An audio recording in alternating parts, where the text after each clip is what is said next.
ধারায় বৃষ্টি হচ্ছে। বৃষ্টি শিমুলের খুব প্রিয়। বৃষ্টিতে ভিজতে তার খুব ভালো লাগে, কিন্তু আজ তার গায়ে ভীষণ জ্বর। তাই জানালায় দাঁড়িয়ে বৃষ্টি উপভোগ করছে। টিনের চালে ঝমঝম সুরে বৃষ্টি পড়ার শব্দ এ যেন এক অন্যরকম অনুভূতি। হঠাৎ করে ছাতা মাথায় শান্ত এসে হাজির। কিরে শিমুল, কি করছিস? কি আর করব, জানালায় দাঁড়িয়ে বাইরের বৃষ্টি দেখছি। শান্ত শিমুলের কানে কানে বলল, বৃষ্টিতে ভিজবি? না রে, আজকে শরীরটা ভালো নেই, গায়ে ভীষণ জ্বর। তাহলে তো বাইরে গিয়ে লাভ নেই, চল ঘরে বসে কিছু খেলি। কি খেলা যায়? তোদের ঘরে লুডো আছে?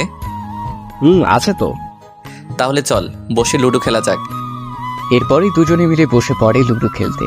শিমুল আর শান্ত দুজনেই স্থানীয় একটি স্কুলে 10ম শ্রেণীতে পড়ে। শিমুলের বয়স 15 আর শান্ত 17। শান্ত এর আগে 2বার ক্লাস 8 ফেল করেছে। নামটা শান্ত হলেও সে মোটেও শান্ত নয়। তার চরিত্র তার নামের বিপরীত। সারাদিন তার উপর অশান্তি ভর করে থাকে। সকাল হোক কিংবা রাত, দুষ্টুমিতে সে সব সময় পাকা হাত।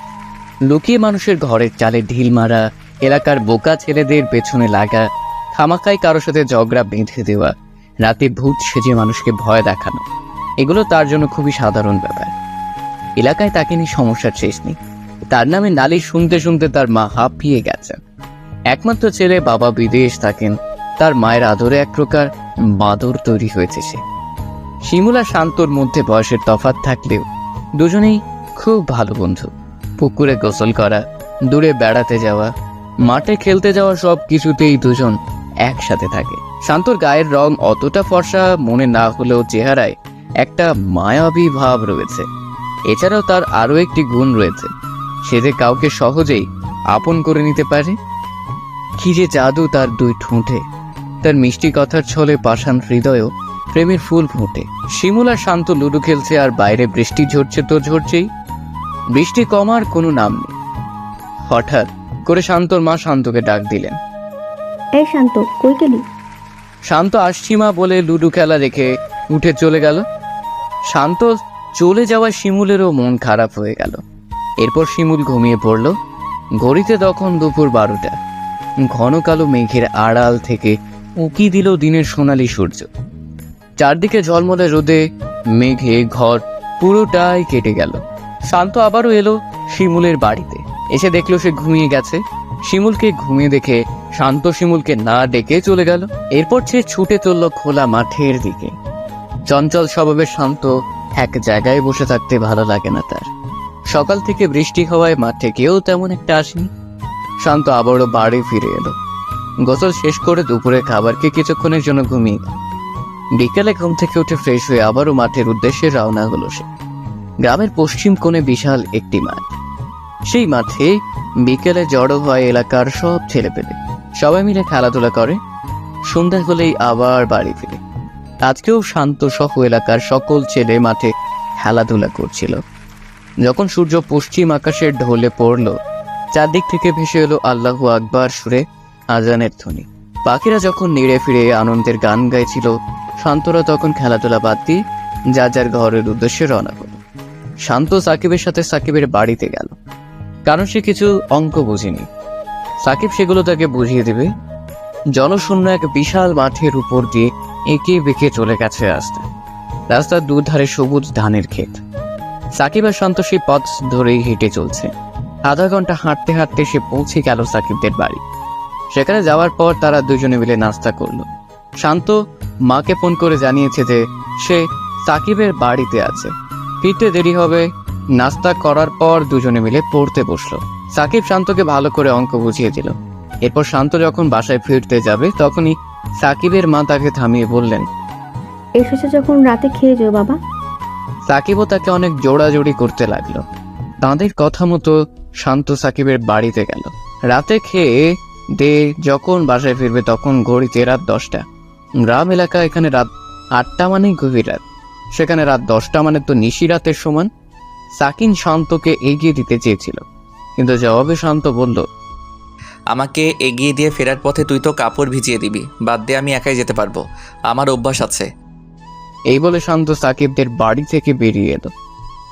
বিস্তীর্ণ মাঠের মধ্যে নির্জন রাস্তা দিয়ে একাই হেঁটে চলেছে শান্ত। রাতে নীরবতা ভেঙে চারদিক কটকট করছে শান্তর হেঁটে চলার শব্দ।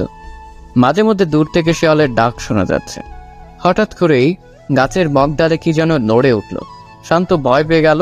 হাতে থাকা মোবাইলের ফ্ল্যাশ লাইট জ্বালিয়ে গাছের উপরের দিকে দেখতে লাগলো। না, কিছু নেই, হয়তো বাদর কোনো এক ডালে এসে বসেছিল। শান্ত আবার পথ চলতে শুরু করলো। নির্জন একা রাস্তা দিয়ে সে হেঁটে চলেছে। হঠাৎ মনে হলো তার সামনের দিক থেকে সাদা কাপড় পরা কেউ আসছে। অনেক দূরে হওয়ায় কিছু বোঝা যাচ্ছে না। মোবাইলের ফ্ল্যাশ লাইটের হালকা আলো সেই সাদা জামার উপর পড়ে জামাটি আকাশের তারার মতো মিটমিট করতে লাগলো। শান্ত সামনে এগিয়ে চলছে সামনের দিকে, আর সাদা কাপড় পরা লোকটিও তার দিকে এগিয়ে আসছে। কাছে আসার পর সে দেখতে পেল খুব সুন্দর চেহারার একটি মেয়ে। তার পাশ দিয়ে যাওয়ার সময় তাকে সালাম দিল। সেও সালামের জবাব দিল। শান্ত মনে মনে ভাবতে লাগলো, এত রাতে সুন্দরী মেয়ে একা কোথায় যাচ্ছে, ডেকে জিজ্ঞেস করব।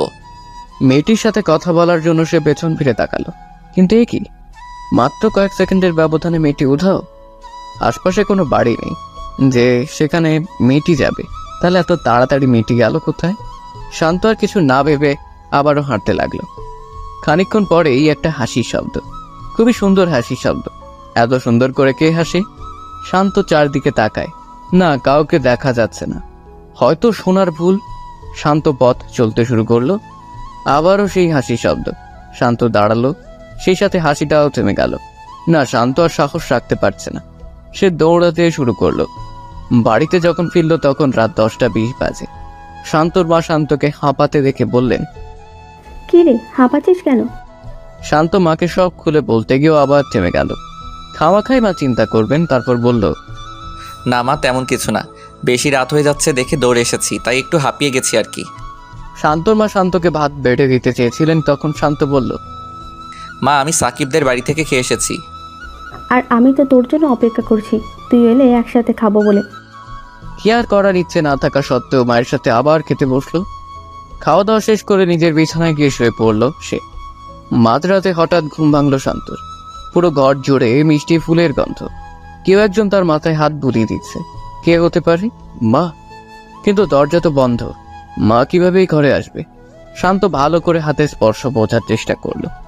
নরম তুলতুলে একটি হাত, যতটা মনে হচ্ছে কম বয়সী কোনো এক মেয়ের হাত এটা। শান্ত উঠে বসলো। এরপর বিছানার ডান পাশে থাকা সুইচ বোর্ডের লাইটের সুইচ দিল। লাইট জ্বালানোর পর সে পুরোই অবাক হয়ে গেল। সেই সাথে অনেকটা ভয়ও পেল। ঘরে কেউ নেই। শান্ত বিছানা থেকে নেমে পুরো ঘর, বাথরুম, খাটের নিট সব জায়গায় তন্ন তন্ন করে খুঁজল, কিন্তু কাউকেই পেল না। শান্তর মনের ভেতর একটা ভয় করছে। আস্তে আস্তে সে আবার বিছানায় উঠে লাইট অফ করে শুয়ে পড়ল। কিছুক্ষণ পর আবারও সেই হাতের ছোঁয়া। শান্ত ভালো করে বোঝার চেষ্টা করলো আসলে কারো হাত নাকি মনের ভুল। না, মনের ভুল নয়, ঠিকই কেউ তার মাথায় আদর করে হাত বুলিয়ে দিচ্ছে। শান্ত সেই হাত চেপে ধরে অন্য হাত দিয়ে মোবাইলের ফ্ল্যাশ লাইট অন করলো। এ কি, সে তার কোলবালিশের একটি অংশ হাতে নিয়ে বসে আছে। অদৃশ্য থেকে একটা হাসির শব্দ শুনতে পেল সে। হাসির শব্দটা কেমন যেন পরিচিত মনে হচ্ছে। হ্যাঁ, এ তো সেই হাসি যা সে সাকিবদের বাড়ি থেকে ফেরার পথে শুনেছিল। শান্ত মনে সাহস এনে বলল, কে কে হাসে? প্রশ্ন করার সাথে সাথে হাসির শব্দটা আরো বেড়ে গেল। শান্ত ভয়ে ভয়ে লাইটের সুইচ অন করলো। লাইট জ্বালানোর সাথে সাথেই হাসির শব্দটা থেমে গেল। শান্ত আবারও বলল, কে কে ওইখানে? কোনো আওয়াজ নেই। দীর্ঘক্ষণ শান্ত নীরবে বসে রইল। কিছুক্ষণ পর অদৃশ্য থেকে আওয়াজ এলো, আপনি ঘুমান, আমি চলে যাচ্ছি, কালকে আবার আসবো। কথাগুলো শুনে শান্ত কেঁপে উঠল আর আবার বলতে লাগলো, কে কে কথা বলে? না, কোনো শব্দ নেই। জানালার কাঁচ আপনা আপনি খুলে আবার বন্ধ হয়ে গেল। এটা দেখার সাথে সাথে শান্ত ভয় পেয়ে গেল। এতক্ষণ সে ফুলের সুবাস ছিল ঘরে, সেটাও এখন নেই। কোথাও যেন বিলীন হয়ে গেছে। শান্ত লাইট না নিভিয়ে শুয়ে পড়ল। এত ভয় সে কোনোদিন পায়নি। মনে যা আসে তাই পড়তে পড়তে সে ঘুমিয়ে পড়ল। সকালে ঘুম থেকে উঠে শান্ত হাত মুখ ধুয়ে ফ্রেশ হয়ে নিজের রুমে গেল। এরপর তার মা তার জন্য নাস্তা নিয়ে এলেন। নাস্তা খেয়ে সে স্কুলের জন্য তৈরি হতে লাগলো। এর মধ্যে শিমুলও তাদের বাসায় এসে হাজির। স্কুলের পোশাক পরে তৈরি হওয়ার পর দুজনেই স্কুলের উদ্দেশ্যে রওনা হলো। স্কুল তাদের বাড়ি থেকে বেশি দূরে নয়, হেঁটে যেতে 15 থেকে 20 মিনিট লাগে। দুজনে স্কুলে গিয়ে বন্ধুদের সাথে খেলাধুলা, হই হুল্লোড়, পড়ালেখা এসবের ফাঁকে শান্ত গত রাতের ঘটনা সম্পর্কে একদম ভুলে গেল। বিকেলে বাড়ি ফেরার পর খাওয়া দাওয়া শেষ করে আবারও সবাই গিয়ে মাঠে জড়ো হলো, খেলাধুলা করলো। সন্ধ্যা নামার সাথে সাথেই যে যার ঘরে ফিরে যেতে লাগলো। শিমুল আর শান্ত নিজেদের বাড়ির উদ্দেশ্যে রওনা হলো। ফেরার পথে শান্তর নাকে আবারও সেই ঘ্রাণ লাগলো। শিমুল শান্তকে বলল,